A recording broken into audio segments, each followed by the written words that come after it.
بتግራይ ዝተዳለወ ሓድሽ ረቂቕ ኣዋጅ ብዙሕ ክትዓልዕልሎም እቲ 44 ገጻት ዘለዎ ሰነድ ብመሰረት ሓበሬታታት ቢቢሲ ትግርኛ ናብ ክልላዊ ባይቶ ክቐርብ ትጽቢት ይግበረሉ። ህወሓት ነቲ ብመሰረት ውዕል ፕሪቶርያ ዝተጣየሸ ግዚያዊ ምምሕዳር ትግራይ ብምፍራስ እቲ ቅድሚ ኩናት ትግራይ ዝተጣየሸን ብስምምዕ ፕሪቶርያ ዝፈረሰን ቤት ምኽሪ ብምምላስ ስልጣን ከም ዝተቆጻጸረ ኣዊጁ ይርከብ። እዚ ድማ ምስ መንግስቲ ፌደራል ዘሎ ወጥሪ ከይዕርቦ ተሰጊድሎ። ኣብዚ ረቂቕ ኣዋጅ እቶም ቀንዲ ዘዘራርቡ ዘለዉ አንቀጻት ኣየኖትዮም? ኣስገዳድ ብሄራዊ ጻውዒት ዝኾነ ዕድምኡን ጥዕንኡን ዝፈቕደሉ ተወላዲ ትግራይ ንዝቐርበሉ ጻውዒት ክተት ተቐቢሉ ግቡእ ናይ ምፍጻም ብሄራዊ ግቡእ ኣለዎ ይብል እቲ ኣብ ክፍሊ 1 አንቀጽ 5 ዝተጠቐሰ ድንጋገ።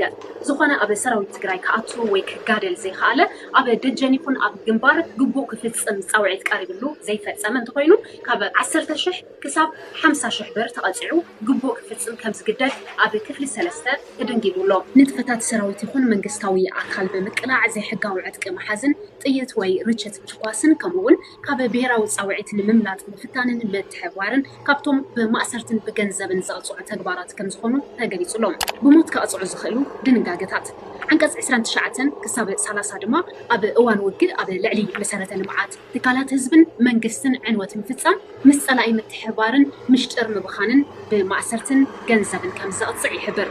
እቲ ተግባር ኮኒልካ ዝተፈጸመ እንተኮይኑ ክሳብ ብዕድመ ልክዕ ማእሰርቲ ወይ ብሞት ከቕፅዕ ይኽእል ይብል። ኣብ ልዕሊ ሕግን ሕገ መንግስታዊ ስርዓትን ወይ ድማ ኣብ ልዕሊ ሰንበሲ ወይ ኣብ ልዕሊ ሰራዊት ትግራይ ጉድኣት ምብጻሕ ብፍላይ እዚ ምንቅስቓስ ኣብ ልዕሊ ህዝቢ ምንጋዕ ዝፈጥር እንተኮይኑ ክሳብ ብዕድመ ልክዕ ጽኑዕ ማእሰርቲ ወይ ክሳብ ሞት ከቕፅዕ ዝኽእል ካልእ ገበን ኮይኑ ሰፊሩሎ። ምስ ወፃኢ መንግስቲ ብምትሕብባር ሉዓላውነት ትግራይ ኣብ ሓደጋ ዘውድቕ ተግባር ምፍጻም ከከም ዓይነት ኣፈጻጽምኡ ከቢድ እንተኮይኑ ክሳብ ብሞት ዘቕፅዕ ከም ዝኾነ ተገሊጹሎ።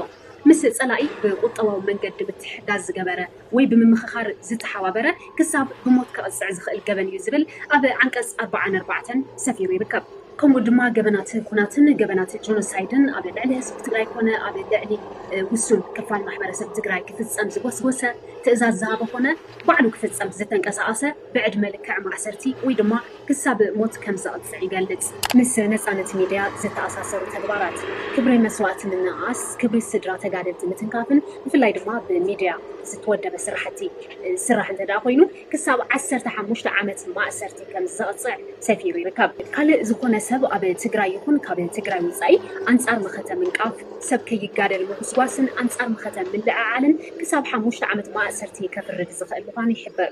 እዚ ድማ ምስ ናጽነት ፕረስ ዝተኣሳሰር ኮይኑ ኣብቲ ክልል ብፍላይ ኣብ ማሕበራዊ ሚድያ ሓሳብካ ብነፃነት ናይ ምግላጽ መሰል ንምዕፋን ኣብ ጥቕሚ ከይውዕል ስግኣት ፈጢሩ ይርከብ።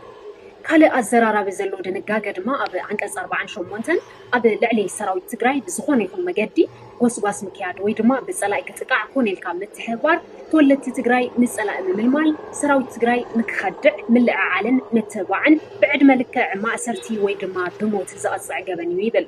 ዝኾነ ሓደገኛ ተቐጻጻሊ ነገር ዘፈንጀረ እሞ እቲ ሓደጋ ኣብ ልዕሊ ህዝብን ከባብን ልዑል ሓደጋ እንተብፂሑን እንተተዛሚቱን ብሞት ከም ዘቐፅዕ ይድንግግ። ሓይልታት ፀጥታ ትግራይ ዝጥቀምሉ ምግቢ ይኹን ማይ ዝመረዘ ክሳብ 15 ዓመት ማእሰርቲ ዘቕፅዕ ምዃኑ ይጠቅስ። እቲ ተግባር ኣብ ልዕሊ ሰባት ናይ ሞት ሓደጋ እንተብፂሑ ብዕድመ ልክዕ ጽኑዕ ማእሰርቲ ወይ ብሞት ከቕፅዕ ይኽእል ይብል። ቁጠባውን ነዳድን ኣሻጥር ሓረፃን ምስኡ ምዝማድ ዘለዎ ቁጠባዊ ሽርሕን ዘይሕጋዊ ምንቅስቓስ ገንዘብን ከምኡውን መድሓኒት ምሕባእ ወይ ድማ ብዝተጋነነ ዋጋ ክሸይጥ ዝተረኸበ ሰብ ክሳብ 300,000 ከቕፅዕ ይኽእል ይብል። ኣብዚ ኣዋጅ አንቀጽ 58 ሰፊሕ ቦታ ዝተዋህበ ጉዳይ ነዳዲ ዝምልከት እንትኾን ነዳዲ ዝሓበአ ምስ ማይ ሓዊሱ ዝሸጠ ወይ ድማ ኣብ ልዕሊ ንሓይልታት ፀጥታ ዝተኸዘነ ዝኾነ ጉድኣት ዘብፅሐ ዘታለለን ዝሸጠን ካብ 25 ዓመታት ማእሰርቲ ጀሚሩ ካብ 50,000 ክሳብ 100,000 ብር ከቕፅዕ ከም ዝኽእል ይድንግግ። ወሰን ተፈጻምነት እዚ ኣዋጅ በቲ ዘለዎ ደረጃ እንተጸዲቑ ኣብቲ ክልል ዘሎ ሓሳብ ብነፃነት ናይ ምግላጽ መሰል ኮነ ብነፃነት ናይ ምንቅስቓስን ምንባርን ዝድርት እዩ። ካብ ትሕዝቶ እቶም አንቀጻት ብዘይነኣኣስ ኣፈጻጽምኡን ወሰን ግዝኡን የካትዕ ኣሎ። እቶም ዝተጠቐሱ ገበናት ከከም ክደቶም ካብ ማሕበራዊ ቤት ፍርዲ ክሳብ ማእኸላይ ቤት ፍርዲ ክረኣዩ ከም ዘለዎም ሰፊሩ ይርከብ። በዚ መሰረት ላዕለዋይ ቤት ፍርዲ ትግራይ ይግበአንን ሰበርን ጥራይ ዝርኢ ኮይኑ ውሳንኡ ናይ መወዳእታ ዝኾነ ይኹን ይግባይ ዘይቐርበሉ ይብል። ኣብ ኢትዮጵያ ናይ መወዳእታ ይግባይ ናይ ምርኣይ መሰል ዘለዎ ሰበር ሰሚ ችሎት ማለት እውን ሰበር ሰምዕ መጋባእያ ምዃኑ ሕጊ እቲ ሃገር ይድንግግ። ኣብ ኢትዮጵያ ናይ መወዳእታ ሕገ መንግስታዊ ትርጉም ናይ መሃብ ስልጣን ናይ ቤት ምክሪ ፌደሬሽን እዩ። አንቀጽ 75 ቁጽሪ 2 እዚ ረቂቅ ኣዋጅ ገበን አንጻር ህልውናን ድሕነትን ህዝቢ ትግራይ ከበቲ ገበናት ግዕዜናን እንትፍጸሙ ኣብ ዝኾነ ግዘን ቦታን ብዘይ ትእዛዝ ቤት ፍርዲ ተጠርጣሪ ከም ዝተሓዝን ፍተሻ ከም ዝካየድን ይገልጽ። እዚ ድማ ንብዙሓት ዘተሓሳስብ ድንጋገ ኮይኑ ዕጡቃት ብዘይ ትእዛዝ ቤት ፍርዲ ዝኾነ ይኹን ዜጋ ኣብ ቀይዲ ንምውዓልን ንምግፋዕን ኣብ ግብሪ ከይውዕል ይስጋእ። እቲ ኣዝዩ ዘሰክፍ ድማ ኣብዚ ኣዋጅ ካብ አንቀጽ 35 ክሳብ 48 ገበን ተባሂሉ ዝተደንገጉ ተፈጻምነቶም ካብ 24 ጥቅምቲ 2013 ዓ.ም ኢትዮጵያ ጀሚሩ ይኸውን ይብል። እዞም አንቀጻት እቶም ኣዝዮም ከበድትን ክሳብ ብሞት ዝቐጽዑን ዝሓዙ እዮም። ኣብ ሕገ መንግስቲ ኢትዮጵያ ኮነ ኣብ ክልላዊ ሕገ መንግስቲ ትግራይ ዘየለ ወይ ድማ ኣብ ዝኾነ ዓለማዊ ሕጊ ዘይተለመደ እቲ ኣዋጅ 5 ልዕሊ ዓመታት ንድሕሪ ተመሊሱ ክሰርሕ እየ ምባሉ ሰፊሕ ሕቶ ኣልዒሉ ይርከብ።